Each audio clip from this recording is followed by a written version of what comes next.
Netzako kepa da bomba bat. Artistikoki disiplina asko jorratzen ditun eta oraindikan jorratuko ditun asko dauzka bere baitan. Askotan lanei jaunditze inarren jenti ez dutze ondo urteten eta inarte berari oso ondo doi izo.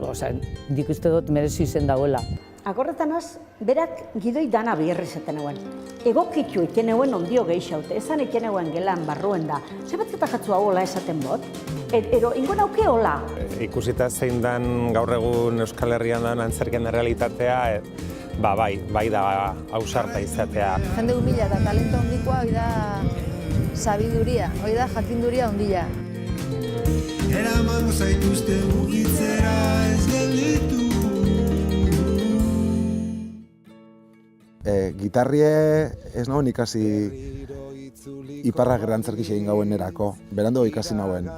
Eta gero nire afizinotako bat izan da gitarria jotia, askotan jodot, udalekutan, beste leku askotan.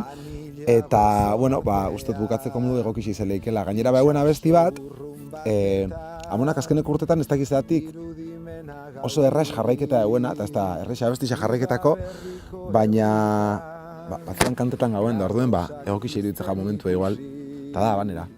Osaba komertzianterik enuen izan abanan, pianorik etzegoen, bizi nintzen etxe hartan, neskatzen puntila finak, udako arratsaldetan, Errosario santua, neguko gela hotzean.